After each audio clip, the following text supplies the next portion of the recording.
We have a presentation. What's that? Hey, Ed, it's 13 vehicles. Yeah, they're listed in 14402.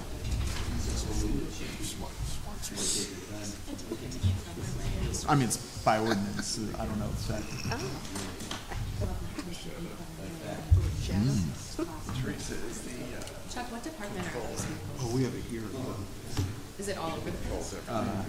Yeah, it's mostly police, But oftentimes they Public don't control Works, anything. streets. So that's It's a Hazmat. very, very interesting title. the fight of that title. mostly police.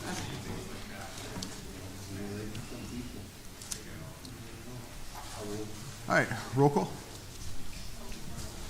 Roll call for the City Council meeting of Wednesday, December 6, 2023 at 9 a.m. President Nelson and members Brzezinski, Faulkner, Flores, Keys, Troop, Witherspoon. All right, stand for silent meditation.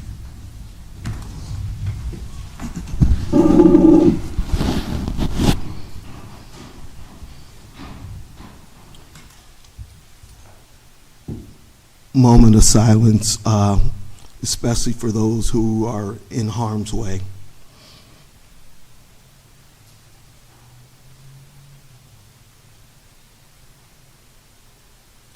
Dear Heavenly Father, we come before you, first of all, grateful and thankful that you've helped us to come here and assemble in these chambers. We just ask by the power of your Spirit that you enable us to make good and prudent decisions on the behalf of the city and its residents. We ask this in your name. Amen. Pledge of allegiance. I pledge allegiance to the flag of the United States of America and to the republic for which it stands, one nation, under God, indivisible, with liberty and justice for all.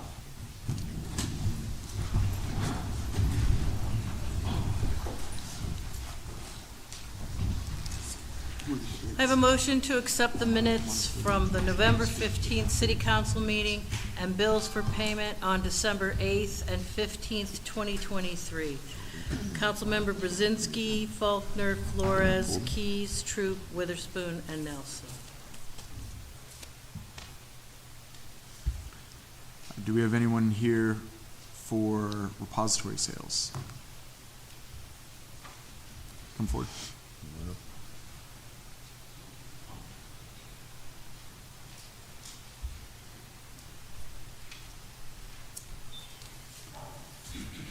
Good morning, everybody. I haven't done this before, so I'm not sure process. I'll just go into it.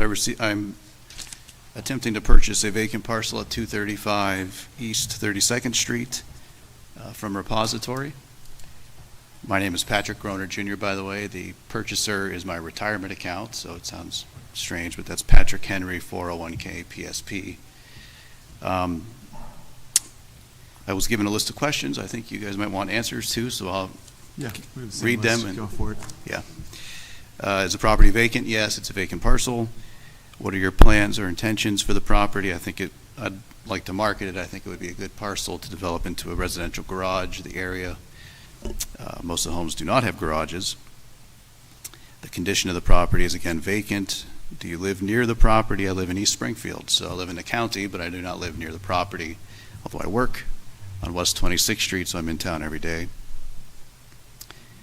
How will you provide for the maintenance of the property? I'll see that the yard is maintained and any debris, if any, there's none on there currently, but if any is put on there, we'll be sure to see that's removed. And I have not received any code violations ever or in the past 3 years. So. Does anyone else have any questions for him? So you just want to use it for parking? No, I'd like to market it. I think the market will receive it well. Okay. I think its highest and best use would be for somebody to put a garage there. Oh, a garage? Yeah. Okay. There's a lot of residential homes there, of course, and shared driveways and the like, so I think it would be received well for that. Could you please provide the address again? It's 235 East 32nd Street. Thank you. Mm-hmm. Any other questions for him? All right, thank you. Thank you. Any other repository sales? Any other repository sales? any other repository sales. All right, moving on to public comments. Do we have anyone from the public to speak?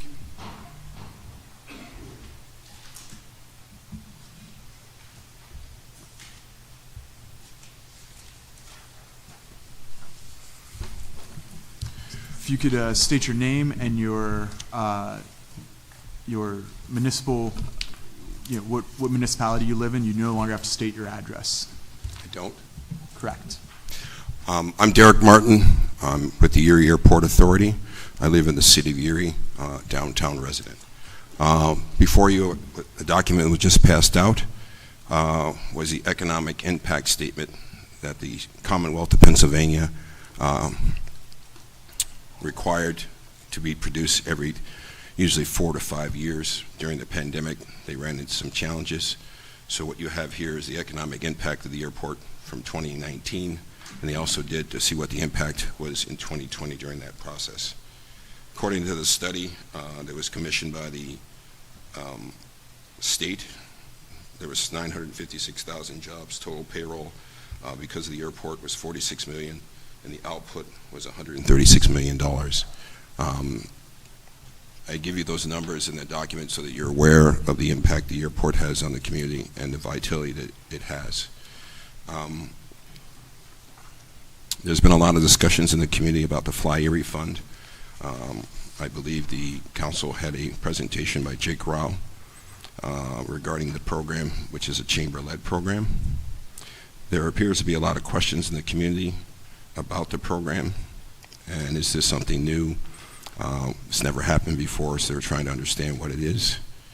The global pandemic had an adverse effect of the United States, as well as an adverse effect on the airline industry and airports throughout the United States. 74 communities in the United States have lost air service on United, American, and Delta. 20 communities lost all air service, Williamsport, Pennsylvania being one of them that lost all air service. Allegiant Air stopped service in Cleveland. They had 7 nonstop destinations in December of 2021. The airlines offer employees early incentives, which created great problems in the industry for early retirements, as well as new entrants of low-cost carriers came in and increased the salaries. There are 2 federal programs that are available to the Erie Airport: the Small Community Air Service Grant, which is funded usually at $10 million annually, and there's 300 potential airports that might want to participate in that. The maximum award a year is 40 awards, grants per year, according to the Department of Transportation. The other federal program is called the Essential Air Service Program. The Erie Airport does not qualify for that program. That's why the Fly Erie Fund is a local initiative that's championed by the Chamber of Commerce, businesses, and public entities. These programs have been around since 1980. Started in Colorado and Aspen. In early 2000, Wichita Metro Chamber of Commerce, Sedgwick County of Wichita, the city of Wichita, created affordable fares for Kansas. In that document, which is this, it basically talks about airfares impact on the business, attraction of new businesses, retention of business, and keeping jobs in the community. The airfares affect families who live in the community, work in the community, and want to visit that community of Kansas, and also airfares affect tourism. Different states and different cities do things differently. The state of Ohio has a program where there's a 4-to-1 match. There's no such program in the Commonwealth. Pittsburgh community received some new air service from an airline called Breeze. Their local community groups came up with $560,000 to assist with that. The bottom line, in order for Erie to continue to compete globally for families enjoying the opportunity to fly in and out of Erie, we need community support, and the Go Erie Fund can help make that happen. As we approach 2024, I offer my time to the City Council to brief the new council on any matters or questions that you might have. I'm willing to do a study session at your convenience, and thank you for your time. Does anyone have any questions for him today with the rest of his time? Or he offered his time. And we're allowed to. They're supposed to be directed through me. All right. Thanks, Derek. Thank you.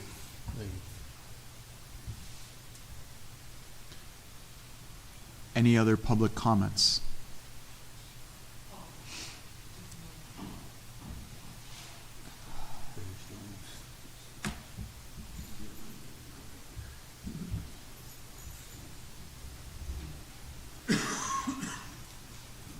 Good morning, everybody. Hey, morning. Good morning. For those who have ears to hear, What's your name and Here. residence? my name is Minister Lauren Cooley. Okay, I'm down here in regards to your blighting program, your rental registration program, and your code enforcement program. Now, I'm here because you're responsible for these programs, 100%. Now, poverty has hit everybody, if y'all hadn't paid attention. And I see a lot of people coming asking for money. I'm not here asking you for money.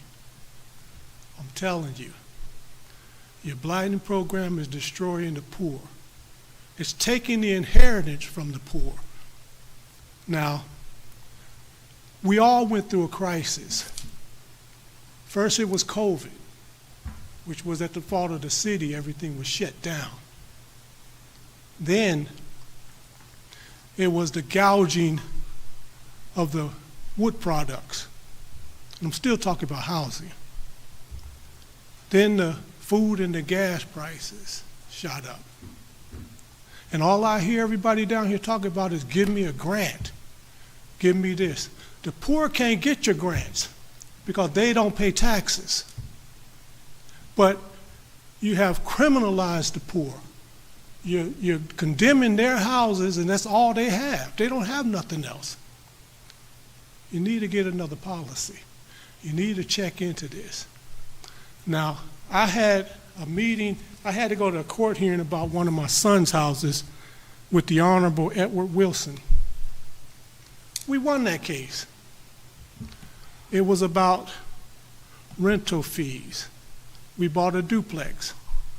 We told the city constantly, over and over again, we're not renting.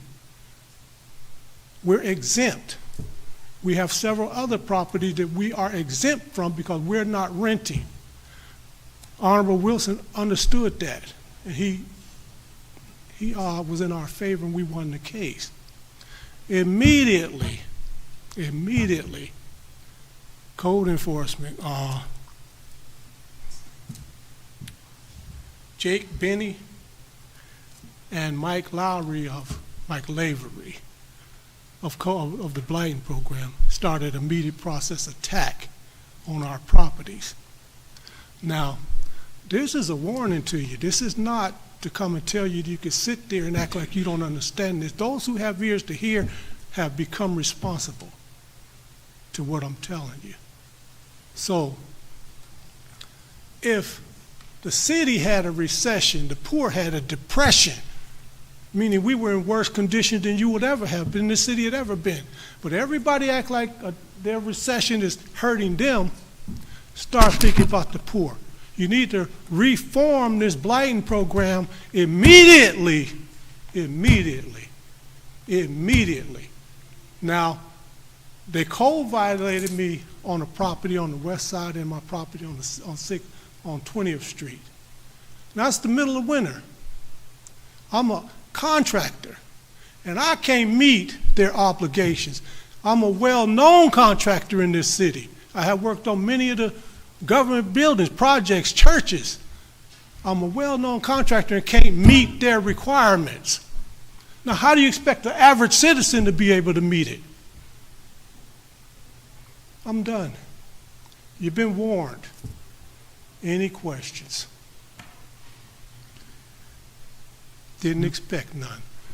Know that there will be consequences if you don't hear what I just said.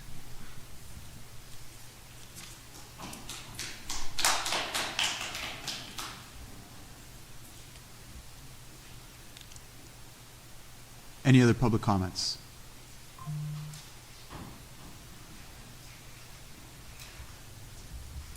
Good morning, Council. My name's Jacqueline Spry. I'm the Director of Planning and Neighborhood Resources. I am a resident of Mill Creek Township. I wanted to address my concerns regarding the proposed ordinance to permit non-commercial keeping of chickens and goats this morning. Please understand that I am not against keeping chickens and goats in the city. I feel there is a big benefit to city dwellers learning about and understanding where their food comes from. I consulted yesterday with 2 different local veterinarians in regards to this ordinance. They also expressed a great deal of concern. They acknowledged that if chickens or goat keeping is not done well in this city, the risk of animal suffering and human disease could be significant. The challenge that the city faces is to ensure that we are developing laws and enforcement methods that make it impossible to cause residents or their hens undue stress. The bylaws would address things like how to deal with keeping vermin to a minimum, finding ways to make appropriate feed and hay available to keep these animals healthy and comfortable, planning for the disposition of manure, etc. Proper enforcement or methods of policing or licensing of the program would prevent animal suffering and provide safe egg handling protocols. Planning and collaboration are needed to execute this program well. Code enforcement, the department responsible or possibly responsible for regulating this program, was not asked to participate in the drafting of this ordinance. They were not asked whether or not they have the capacity or protocol to enforce these regulations. They were not asked their firsthand knowledge as to what is going on in our neighborhoods currently regarding chickens.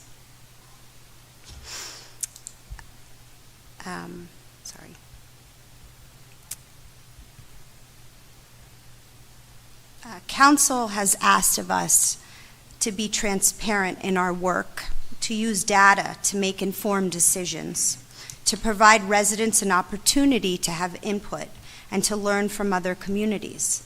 We would hope that Council would allow us time to do that. Are you aware that there are a wide range of goat species and sizes? There are dwarf goats that mature to a medium-sized dog, and there are also goats that grow to be about 300 pounds. The proposed ordinance does not specify the type of goat allowed. My point is that we need to slow down, understand the real needs of our community, and think through the processes and procedures that need to be in place and implement this program in a very responsible way.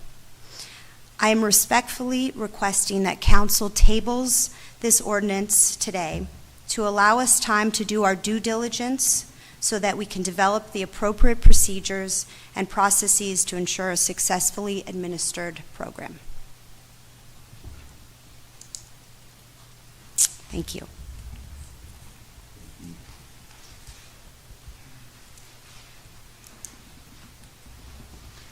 Any other public comments?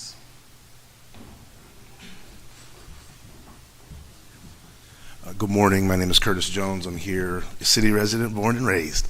Here representing the Erie Regional Chamber and Growth Partnership. James Grunke, our president, is also in the audience. I want to recognize the mayor's office and the administration, council, the controller, who often gets forgotten over there, but works really hard for our community. I'm here to speak very briefly about the Fly Erie Fund. You have heard some of that about that this morning. Some of you have heard about it in the news, and then as well as a study session some of the council members were able to attend several weeks ago, presented by Jake Rao, our VP of Economic Development. The Fly Erie Fund is a public-private partnership in an attempt to generate revenue separate from the airport, which would give that entity or give that fund the allowance to support the airport and air service when it comes to airlines, when it comes to other enhancements, other projects related to the airport that simply the airport proper cannot do because of different restrictions and regulations. This is extremely important for many reasons of which I don't have all the time to share with you, but it's important to remember the significance of the economic significance of our regional airport. Derek Martin, the director, mentioned over 70 communities have lost air service completely. That could be potentially catastrophic for many businesses as well as universities in our region. And so that is why we are, on this campaign and pushing forward. And today asking, again, for your support, along with the administration, to help fund this fund and to help fund this work. We've had several conversations with other elected officials and municipalities, community groups, business groups, and we'll continue to do that same tour, sharing this information, giving clarity, answering questions, letting individuals know why is the chamber facilitating or leading this particular effort in relation to the airport. And we can answer those questions because, again, there's certain regulations and legalities that prevent an airport from doing some of the things that this fund would allow us to do that will ensure and support and bolster air service for our region. There are several other partnerships, again, with Gannon University, other businesses in the community. This is a community effort. And again, today we're here to ask council to consider and strongly consider ways that you as a body in the city, as a municipal leader, can support this fund because it will have significant benefit moving forward for our community. So again, we are asking that you consider funding. We have a presentation. We have some information we've shared with you. Some of you of council were not able to attend that study session. If you would like, we can have another meeting, a Zoom, a Teams meeting to answer any questions for you, or just a phone call or a series of emails as well that we can answer and provide more information for you and give you the most updated information that we have in relation to the Fly Erie Fund and the progress that we've made. We've made significant progress in the private and public sectors, and we'll continue to keep giving that message. Very briefly and finally, we're not just coming to the city asking for financial support as a municipality or as a governing body. We are going throughout Erie County from one end to the other, giving the same presentation and reminding all of our municipal leadership throughout Erie County that this is a significant, again, economic driver, economic development tool, and a significant asset to our region. And it's a responsibility for all of us to pay in and to buy in and to support it. And so that's what we're here to do today, and we ask for you to consider that. I know there's budget issues and budget processes going on. I've had the privilege of being in your seat about 13 times doing city budgets, and so I get it. But I also understand that being in that seat gives you the opportunity to support significant and transformative and future legacy, quite honestly, endeavors for the well-being and the sustainability of our community. So thank you very much for your consideration, and thank you for your future support. Mr. Jones, any updates on the potential charter to Florida, Orlando, and Fort Myers? People have been asking me about that. Because if we're going to be looking at putting money in, we better be getting more than 2 or 3 flights from American Airlines. Sure. There is a daily, and there are multiple meetings daily in communication and conversations with the airlines. First, the legacy carriers, of course, but then also some low-cost carriers that will provide those kind of quick flights and less expensive flights to Florida specifically. So the answer to your question quickly is yes. The reality of the next question, which I figured you would ask, would be when, is somewhat out of our hands because, as every other business, the airlines are making decisions based on what the final and the bottom line can be. But the Fly Erie Fund, and all of the effort that we're making as a community, public, private, elected, philanthropic groups coming together, it gives us a better, stronger story and case to make to the airlines that they will be supported. It's at the end of the day, they want to know, are people going to get on the plane and they're going to use those flights? I say yes, we say yes, we have to show yes, and that's a part of what this effort is. So we're doing that work, and I'll be on one of those flights with you. We go down to Florida. Any other questions I may entertain? Thank you very much for the time. And we're available at the Chamber, the Airport Authority. I'll speak for them respectfully. I'm sure we'll be willing to answer any questions that you may have moving forward. Thanks again. Thank you.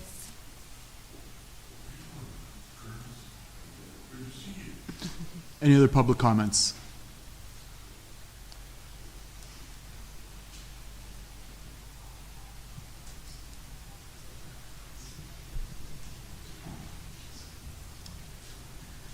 Good morning, council members. My name is Katie Kretz. I am the Executive Director of the Multicultural Community Resource Center. I am also a resident of Erie County, living in Fairview. I come today to discuss a little bit about what we're facing as a resettlement agency as it relates to our airport. Back in 2022, my agency made application to become a resettlement organization. That would make us one of 3 resettlement agencies here in Erie. Collectively, on an annual basis, now that we are a resettlement agency, between the 3 of us, we are having about 1,000 passengers come through the Erie Airport on an annual basis.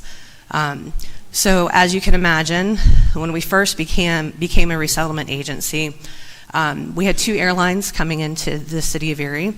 A majority of our incoming arrivals were coming through Chicago. That was going to be their point of entry into the United States. With United pulling out, that now leaves all of our passengers, all of our clients coming in through JFK. They now come in through the point of entry of JFK. They travel to Charlotte, many times laying over in Charlotte. And 100% of our arrivals this year have been coming into the city of Erie on the 10:58 p.m. flight. As you can imagine, being brand new to the United States, coming into a new city that you've never been before, 10:58 flight is pretty difficult to come in on. On the flip side of that, we also have staff that we rely on to receive these families, community members who are volunteering their time to receive these families, and it's becoming very difficult. We're doing it, but it's certainly not the welcoming experience that we want to provide to these families.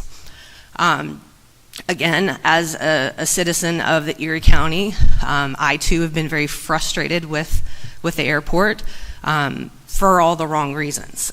My assumptions were that they just weren't doing their job to get flights. I have taken time and spent a significant amount of time with Jake Rao to better understand what the cause is.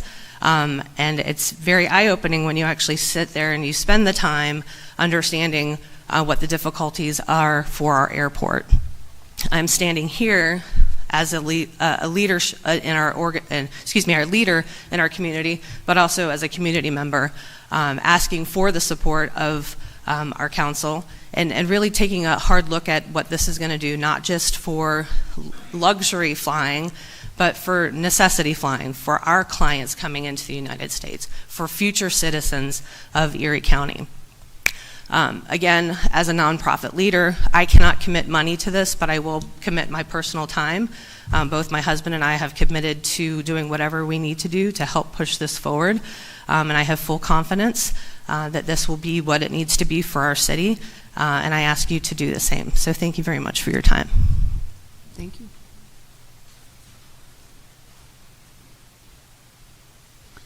Any other public comments? Any other public comments? Any other public comments? Moving on to ordinances for final passage.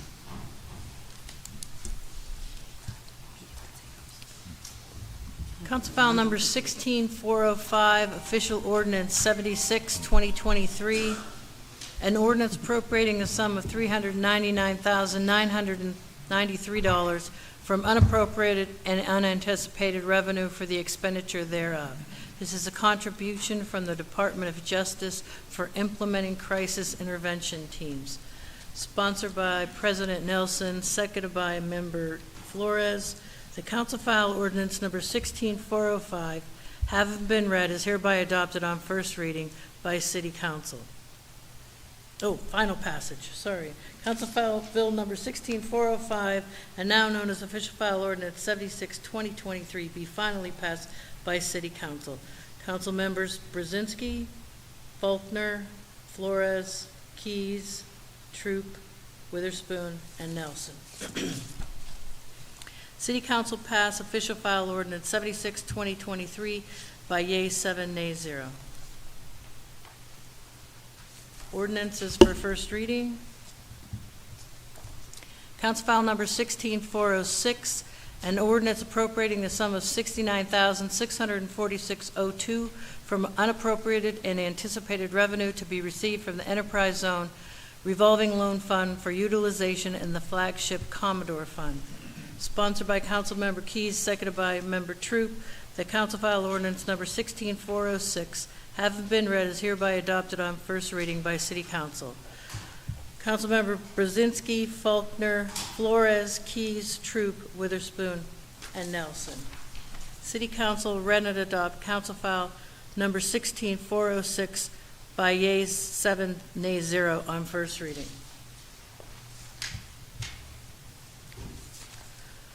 Council File Number 16407, an ordinance creating Article 334, responsible contractor, defining the term responsible contractor. Sorry, that one's being pulled. Okay.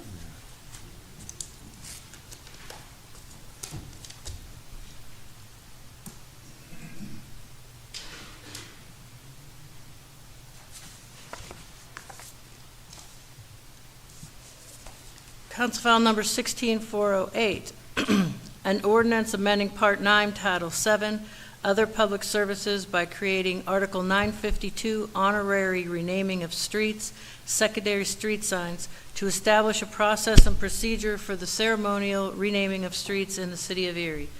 Sponsored by Councilmember Witherspoon, seconded by Councilmember Keys, that Council File Ordinance Number 16408, having been read, is hereby adopted on first reading by City Council. Members Mr. President, just for the record, today we were supposed to name that street for Sister Mary Miller. We're still going to do that. We can make sure the public knows that. Yep. We just felt that it would be more appropriate to do it under the new rule rather than to have people think we were sneaking one in. Yep. Okay? Yep. But, Sister, you'll get your street. Thank you.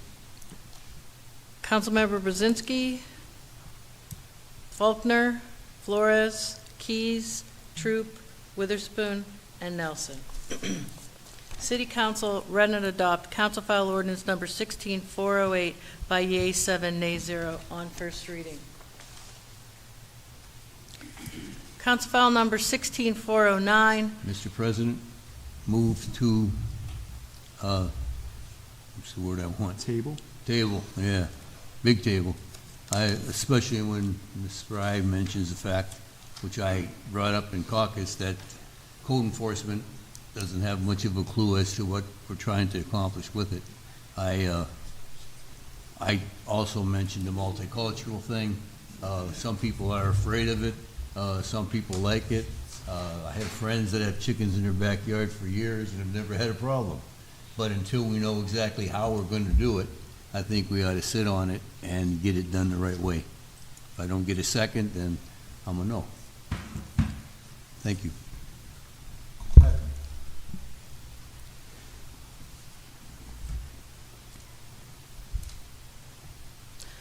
Voting to table, Council Members Brzezinski, Faulkner, No. Flores, No.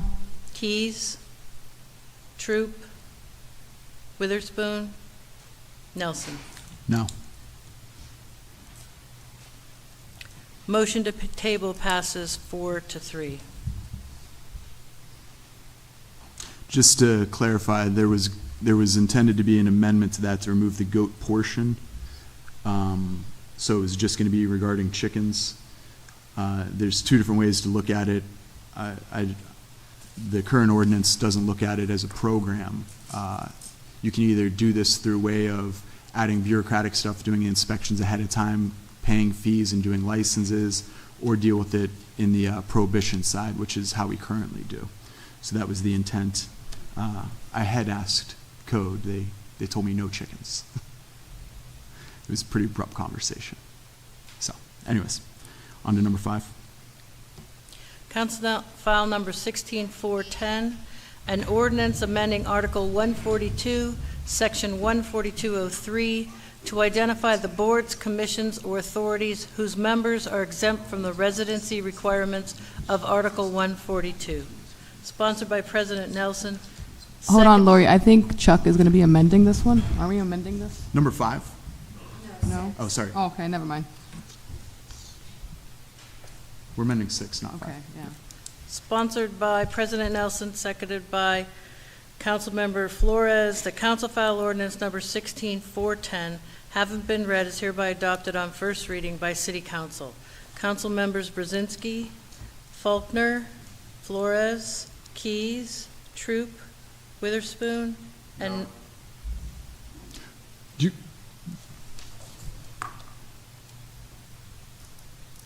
Nelson.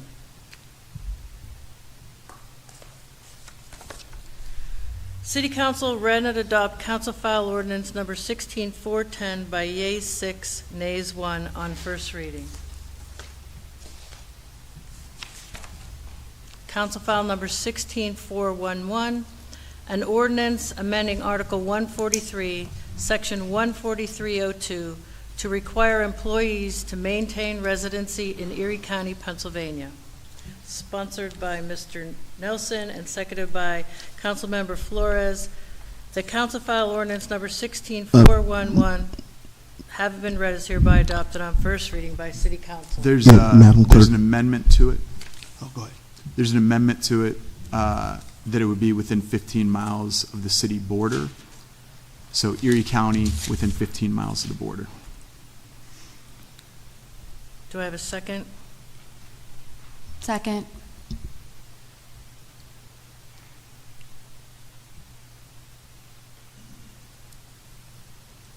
So we're amending it to be I'd like within the 15 discussion. miles Of the border within Erie County, of the city of Erie border, yes. within Erie County. That change was supported by both unions. It was softly supported by the fire deputy chief and opposed by the police chief. Police chief was totally against it. Totally against it. All right. Yep.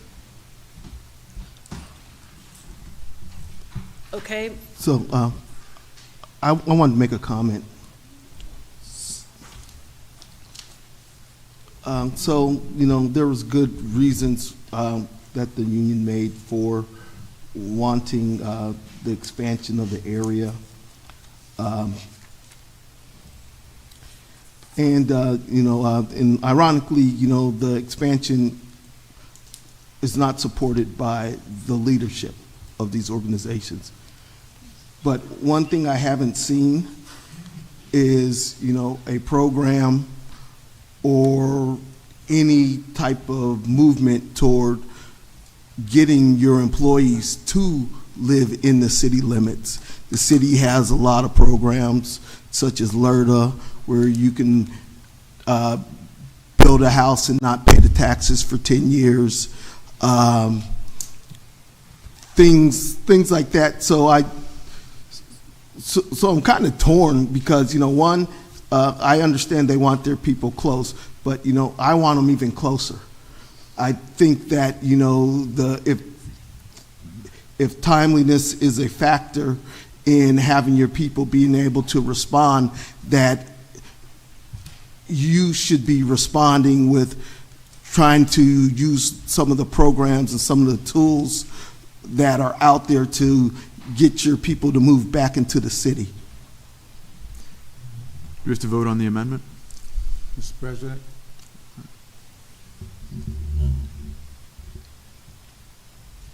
Yes. To me, it's very important. We've been pushing and pushing to increase our numbers of residents in the city. Our job is to provide jobs for fire and police.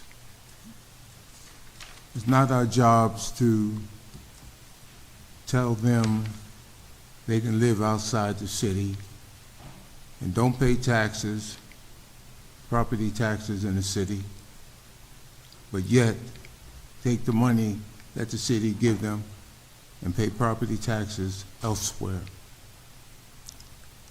We've been talking for the last couple of years of building our numbers and bringing people back to the city. And here we're talking about hiring individuals and let them move outside the city. It doesn't make sense. Plus, on some of the bad days, as example would be Corey, and a bad snow day, one of our workers can be coming in on an emergency and the worker run off the road or slide off the road or have an accident and he doesn't get here or she doesn't get here. Living in the city 15 miles, there's nothing wrong with that. Thank you, sir. Just to be clear, the ordinance has been amended is going to be amended to not include Corey. So this is a vote as to whether or not we would like to allow fire and police to live in Edinburgh or not. That's basically the stretch of the direction on this Mr. vote. President, historically, if I'm maybe a little off, but I think in all the years that Mayor Tullio sat in the big chair on the fifth floor, he didn't lose much. He lost this residency thing through arbitration, and it's been sitting there that way since he lost that battle. I have a police chief that doesn't want it. I have a few guys that want to live out and shoot deer. It's wonderful. I love the guys. You know, I'm pro public safety all the way, but I cannot make those kind of adjustments, and I agree totally with Mr. Witherspoon. And with Mr. Keys, we should have programs set up here so when a new policeman comes in, we can say, here's a half a dozen places that you could look at here in the city that might be amenable to you. You know, once you're making over 100,000, maybe you want to find something else, but there's some pretty nice places in the area where you could be a nice family person. Again, pro public safety, but come on, guys, enough is enough. Mr. President, I'd like to add that this ordinance is not going to resolve decades of disinvestment in ways of our city staff living in the city. Like, this ordinance can only address what is specifically in it. And so my understanding is that it has been essentially my entire life since '89, since that residency requirement changed. This specifically is addressing the southern part of the county. So folks will not be able to live in Corey. This is just merely extending, I believe, about an additional 4.5 miles south because of the way the city of Erie falls, and we have a lake. It prohibits southern access to the city, which has a great interstate system. We also have updated technology since this current requirement was put in place in 1989. And so I think given out of the 4 parties that are involved in this, the 2 chiefs and the 2 unions, we have agreement out of 3 of 4 of them on a compromise, and I think we need to lean into the fact of building on compromise instead of trying to solve bigger problems, which I agree we should try to incentivize home ownership and residency in the city, but we're not going to solve that simply with this ordinance. And so the amendment of 15 miles from city limits simply adds about 4.5 miles going south. So these folks who want to live in Edinburgh, who it might be cost prohibitive for them to buy in the city, which I completely understand as a renter in the city. So I fully support the amendments for this. Mr. President? Yes, Mr. Witherspoon. We have to start somewhere. That's already over. We have to start somewhere, and this is a good start. All right. Do we want to call for the vote? Mr. President, does the ordinance have to include firefighters and police? I mean, because I've noticed in some cities have different requirements for different. No. I mean, we can write it however. Like, I mean, Pittsburgh is different. Yeah. Police and fire are different. Yeah. You know, their police can live 2 25 miles, but their firefighters can live up to 60 minutes. I mean, I don't know. Is that? I mean, we're capable of doing it the same way Pittsburgh did. We could amend it to be fire with the compromise and police with the current requirements. There are contractual requirements. We have contracts with both the fire department and the police department that would govern those situations. Yeah. What you do is pave the way for what would ultimately most likely appear in those contracts. Yeah. Any other discussion? Let's call for the vote. Do we have to vote on the amendment? Good question. So we have a proposal to amend. So who made the original motion and second? President Nelson and Member Flores. I didn't second that. Faulkner. For did. the original ordinance, Oh. then the amendment was by Nelson and Faulkner. But we could probably make that more efficient if it needs to be. So it could be a request for a friendly amendment. Okay. And that the person that made the motion and the second accept that amendment and allow that to go to a vote. So I just have to ask Jasmine? Miss, I assume you're in favor. Okay. you good with the amendment? Yeah, I'm good with the amendment. Let's vote. So we have a friendly amendment, so we have one motion pending before council, and that is a requirement that all employees live in the county of Erie within 15 miles of city limits. Okay. And for that, we're calling for the vote. Before I That's the vote, I amendment. will also No, add the amendment's- fact The that amendment's covered. Now it's just the final vote for the final ordinance. For the first reading. the key thing from Mr. Betts is that the decision's going to be made in arbitration anyway. You could extend So, further. I'm a no. Okay. Yeah. Just for that reason. I'm a no as well. We have 2 no's so far, Laurie. Keep on Okay, firing. council file number 16411, having been read, is hereby adopted on first reading by city council as amended. Councilmember Brzezinski. No. Councilmember Faulkner. Flores. No. Keys. No. Troop. No. Witherspoon. Witherspoon, you're a no? Witherspoon, you Mel, no? did you vote? He voted no. No. I'm a yes. Okay, the amendment fails to pass 2-5.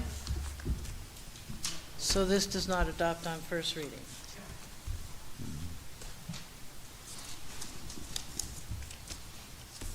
Moving on to new business.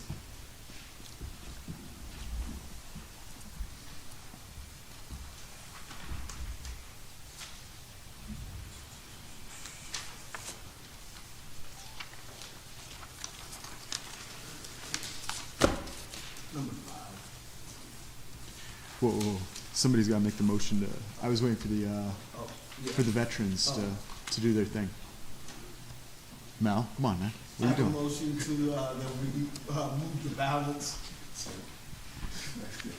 Mel, second. Any separations?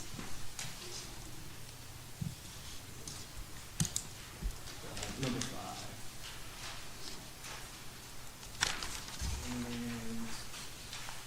That's the airport authority? Yep.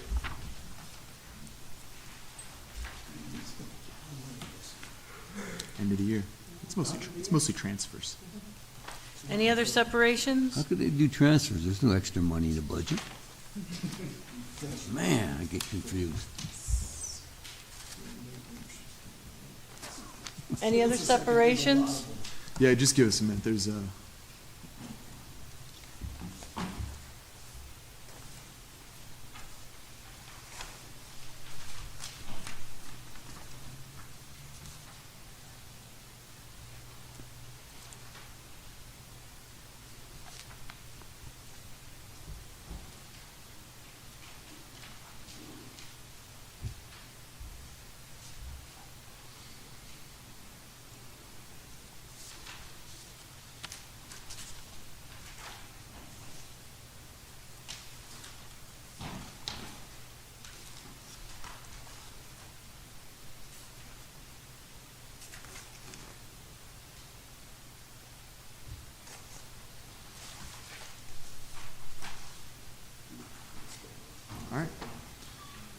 That's it then, just number 5.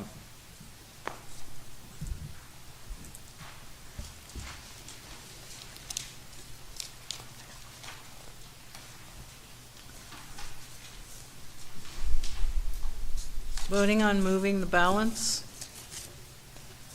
Members Brzezinski, Faulkner, Flores, Keys, Troop, Witherspoon, and Nelson.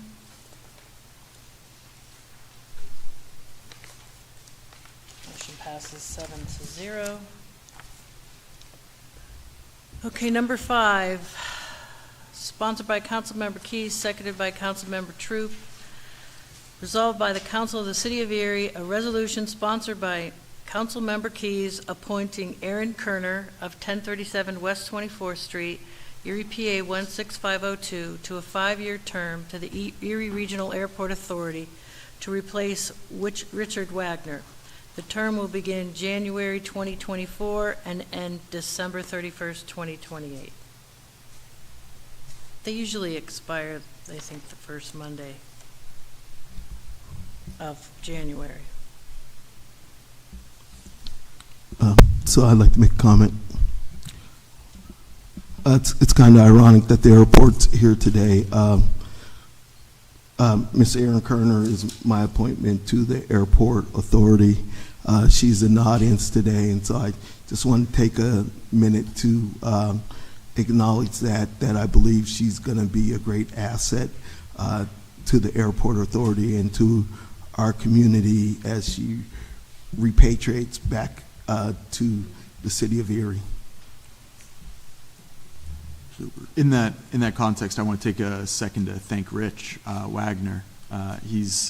We're trying to make sure that there's not people on too many boards at a time, and he's one of those guys that has faithfully served on a number of boards. He was formerly zoning, he's currently water, and will continue to be on there. I think he might have been my appointment for reappointment last year for the Water Authority, and he's Erie County Care Management. He's got a heck of a resume for service, so he did a great job there, and we're looking forward to having Aaron fill that spot on the board. Voting on the resolution, Council members Brzezinski, Faulkner, Flores, Keys, Troop, Witherspoon, and Nelson. Resolution passes yea 7, nay 0.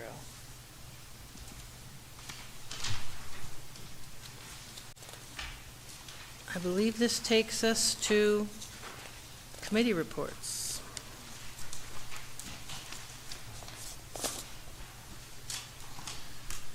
Any volunteers to start? I'll start, Mr. President. All right. Thank you very much. No report. All right. How about you, Mr. Troop? Yeah. All right. Mr. President, I reached out to the people at the downtown development. They wanted me to just give a couple updates. They want to congratulate the city on the downtown delights that they had. That we had. It was a great event. They said they broke the record for the skate rink, 200 skaters. December 8th, they will host a Muppet Christmas Carol sign-along movie in Perry Square. So December 8th, there's a movie coming up for the families. December 15th, they'll host the last Makers Market of the year inside the Boston store with the jazz band. They were just awarded a $100,000 neighborhood assistance program from insurance to improve programming and events. They're continuing with their homeless efforts to try to educate our community on homeless and help businesses that are affected by that. And they started a new gift card program, and you can check that out on our website, Erie Downtown Development Partnership. And also, they wanted to please remind everybody to shop local this holiday season. So that's my report. Question, Yeah. since you're with the downtown partnership, are they in charge of the letterbox for Santa? Yeah. I could ask that and find out. Do you, okay, well, Renee says yes. Can you find out if we can read some of the letters of the children? Okay, so the letterbox. That's for Santa to do. I'm saying after the fact. I just want to see what our future generations are asking Santa for. Santa needs to mail them back to us first. Yeah, Chickens and yes. goats. That's going to be a lot of postage. That's my report, thank you. Okay. Onwards. A couple community announcements as well as updates from my committee assignments. I believe this is the first time since I have been appointed to council in February where I can say that the weekly calls for service for the police department are under 1,000. Even if it's only under by 32, that's a good thing. And so we are in our second week in a row of under 1,000 calls for service. So I thank the police department for what they're doing, as well as the community partnerships that they are building to try to prevent crime before it happens, and many other community organizations who are doing that as well. Overdose deaths continue to be a major concern. I ask everyday people to please consider requesting a script from your pharmacy for Narcan so that you can keep it in your car. You can keep it accessible. I've seen firsthand being downtown a few times of folks in an overdose situation. MHA and other organizations around the city and the county offer a free, very quick online Narcan training. This is something that we collectively have to educate ourselves about a little bit more. And fortunately, Pennsylvania has expanded the opportunity so everyday folks can access Narcan. So we can all have that as a resource. So I please encourage you to do that. Speaking of folks who need our extra support, this last Saturday, I did my first shift volunteering at our neighbor's place, which was at President Nelson's church where he pastors, and that is our seasonal overflow shelter for our unhoused community. On Saturday, fortunately, it was not full. However, on Thursday and Friday, the overflow shelter was full. So I just want everyone to take a second and let that sink in. The overflow shelter was full.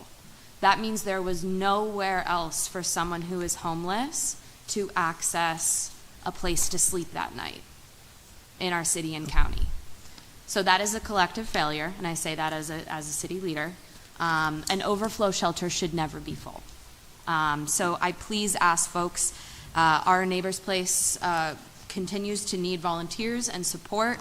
The shift was, you don't need any prior training or specific knowledge, just compassion and time. If you are interested in volunteering, the email for that is kwikert@euma-erie.org. That's Yuma-Erie. You can also find more information at their website and on their social media. Morning shifts are at the crack of dawn. If you're a morning person, I did the 7 to 11 p.m. shift, and I'll be doing that again on Saturday. So I encourage folks, don't be afraid. These are our neighbors, and they need all the help and support they can get. Additionally, thanks to the organization Voices for Homeless Advocacy, they provided and produced a new resource guide. It's 2 pages. It offers food, shelter, various resources for the unhoused community. I would love to see that available right in our lobby here at City Hall. And for any other community leaders or folks in public spaces, please consider downloading that document. It's available if you search Voices for Homeless Advocacy. You go on GCAC's Facebook. It's kind of circulating all throughout social media right now. So please check that out. Lastly, there's lots of great efforts around town to ensure that all kids get to enjoy the joys of the holiday season. I want to call out one specific toy drive. The Princess Yelena Hall Memorial Toy Drive is happening right now. If folks are interested in donating, they can donate to the fund at any key bank. But if you want to donate new toys or learn more, you can call 814-323-8826. They're also going to be at the Mill Creek Mall on Saturday from 10 a.m. to 9 p.m., so essentially the whole time the Mill Creek Mall is open. And it's right where the K Jewelers used to be. It's next to the GameStop. I was there on Saturday volunteering with them. They will wrap your Christmas gifts that you buy at the Mill Creek Mall for free, in exchange for a donation to the toy drive.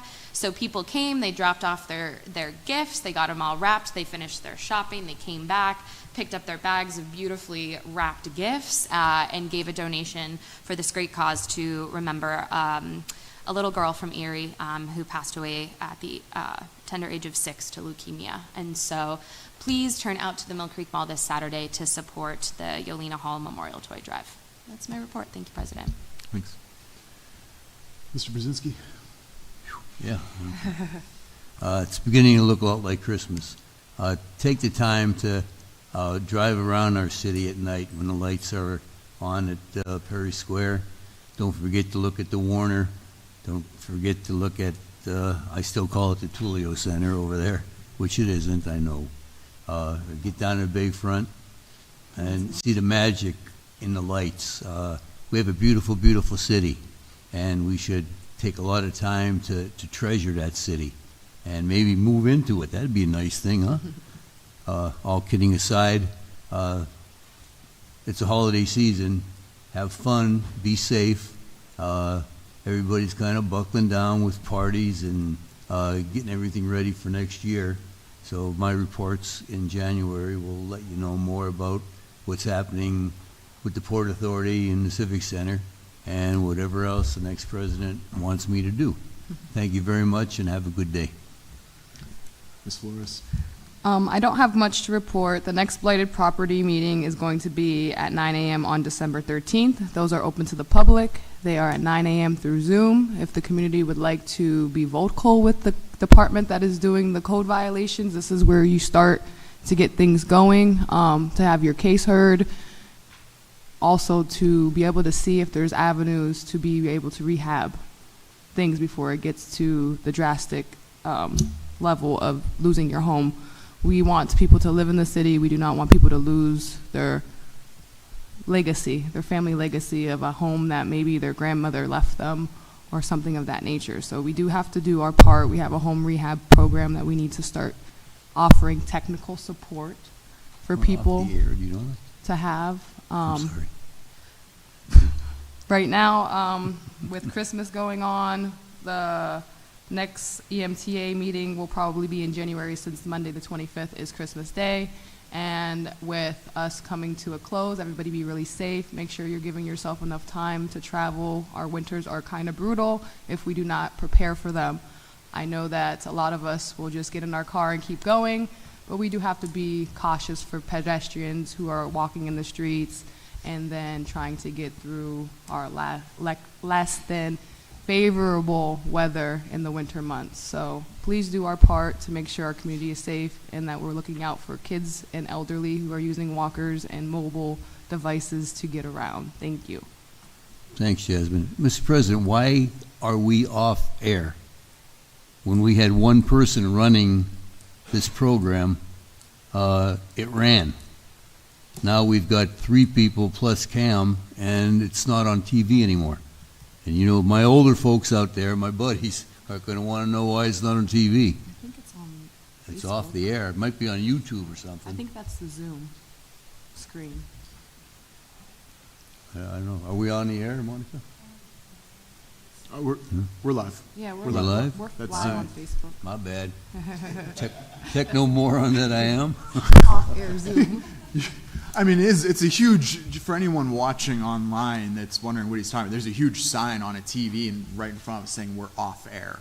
So it's a very reasonable conclusion to come to. Yes. Thank you, Chris. Mr. Keys. First, I'd like to wish everyone a happy holidays during this time of giving and of celebration. Just take time in your hearts to remember those who are less fortunate, and any way you can. One of the ways you can share and give is give your time or gifts or support to the organizations who are helping make sure that everyone has a Merry Christmas and a happy holidays season. I'd like to piggyback on what Councilwoman Flores said. I urge the Blighted Property Review Committee to meet in person so that people who may be impacted, it be easy for them to come and be heard.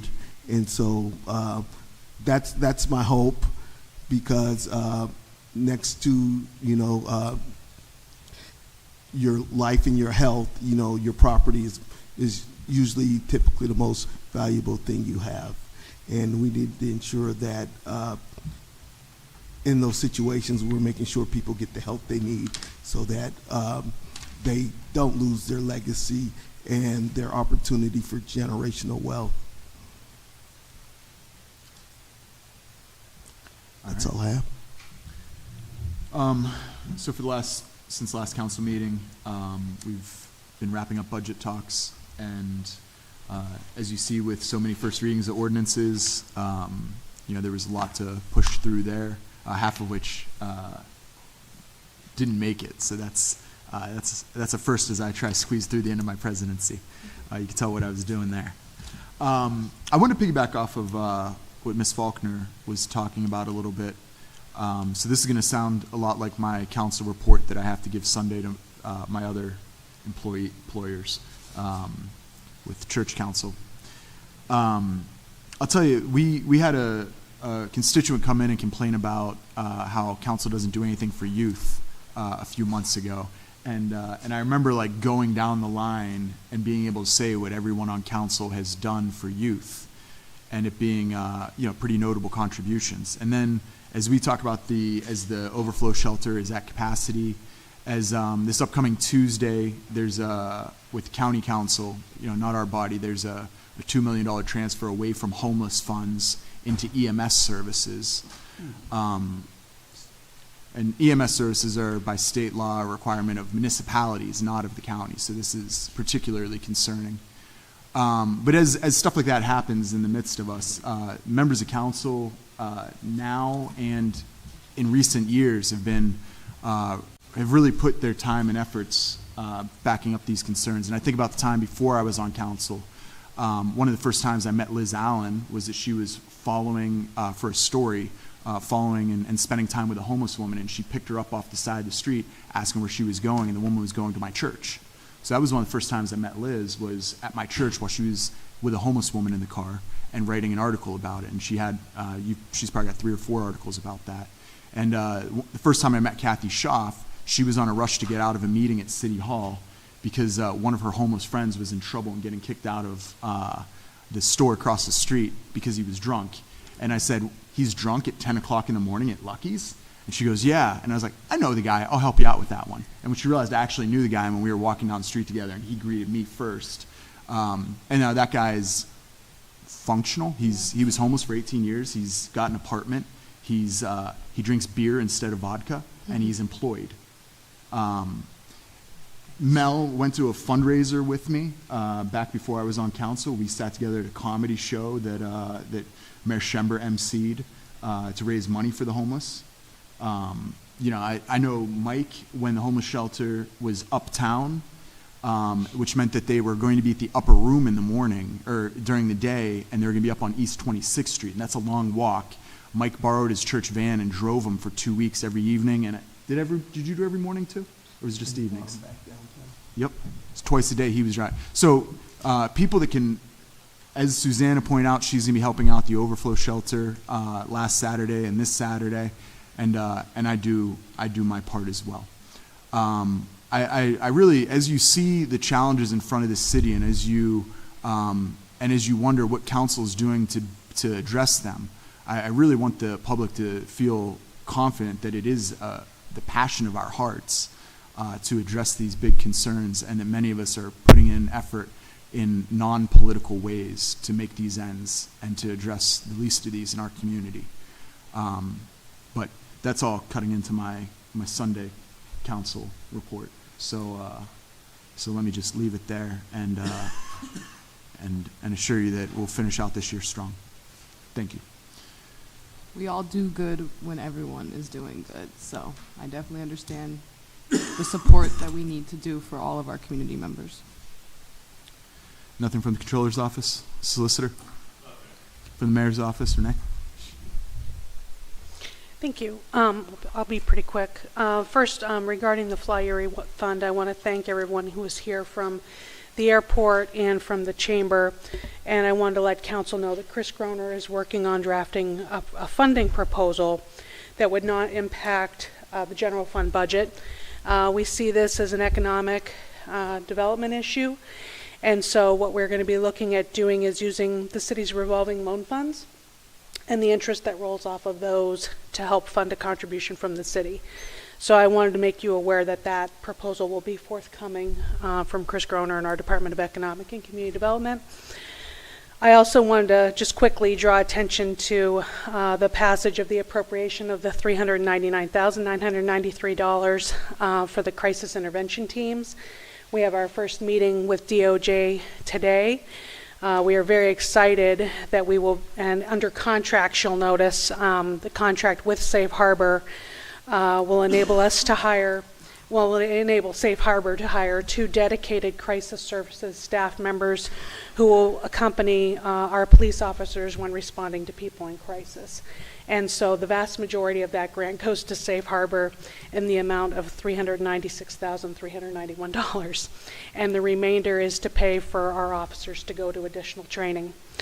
Third, our press conference tomorrow will be to announce the recipients of the 2023 Flagship Fund Awards. And that was the transfer that you approved today from the Enterprise Zone Revolving Loan Fund. And again, the interest off of the Revolving Loan Fund pays for those grants. So we will be announcing the recipients tomorrow and also providing an update on LERTA. And then I also wanted to recognize the Erie Downtown Partnership for all their work on Downtown Delights, all of their sponsors, and also our Public Works team that helped with setup, and our Erie Police Department who kept everyone safe. And then I did want to draw attention to the movie in Perry Square this Saturday, or this December 8th, Friday, is the Muppets Christmas Carol from 5 to 7 p.m. in Perry Square. Thanks to the Perry Square Alliance, this event is free, and they invite people to wear ugly sweaters. And the Holiday Village shops will be open with goodies, beverages, and free hot cocoa, as well as the ice skating rinks. So we invite everyone to come on downtown. Thanks. That's all I have. Thank you. And with that, meeting adjourned.